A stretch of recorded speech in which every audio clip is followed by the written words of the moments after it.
be more helpful to everybody in the room. PPO stands for Preferred Provider Organization. And you will find that the PPO plans, if you select one of them, if you go out of network, they have fewer restrictions in regards to calling the insurance company for approval than a point of service plan would have. But of course, it's priced about 12% higher than the point of service plan.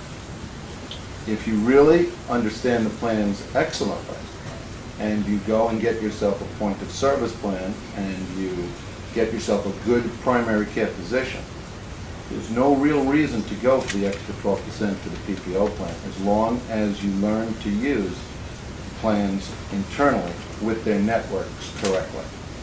I myself have had PPOs, and I've had point of services, and I've gone in network, and I've gone out of network, but I know how the system works.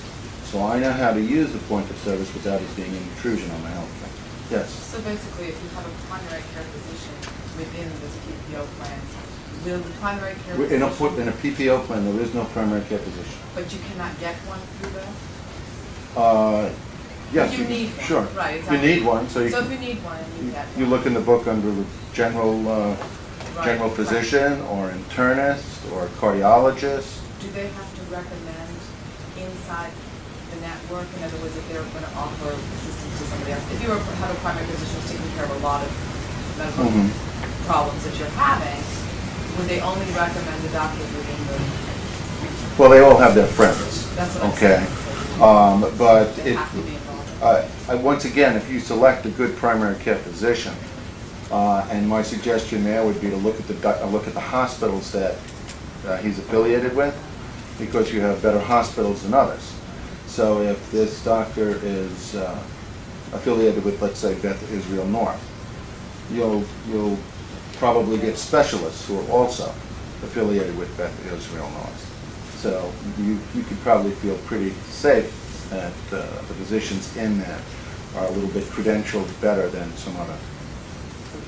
Would they be covered? Yes. Well, it depends. Yes.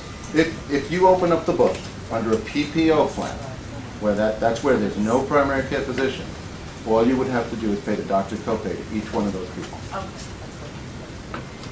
And the plan really does work if you follow those simple rules to pick a good doctor by the hospital and by his credentials.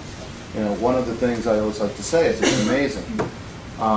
People will go and pick a doctor without finding out about his credentials. But if you were to get your car repaired, you'd ask 2 or 3 people for a good repairman. And there's nothing wrong with calling a doctor's office and asking where the doctor's degree is. And is he board certified or board qualified? I think everybody should, be asking those questions when they go see a doctor. Give them a little more assurances to their quality. There is one other plan out there, and I believe Faith has some handouts on it later, and that is the MSA, Medical Savings Account. It is a plan that was put in by the federal government, I guess about 3 years ago now, to decrease the cost of medical insurance by allowing you to put a certain amount of money into, let's call it a savings account, a medical savings account, so that if you need to tap into that money, it would be there for you. I find a lot of fallacies with this plan. Let's say the normal health plan around for yourself being an individual would be about $250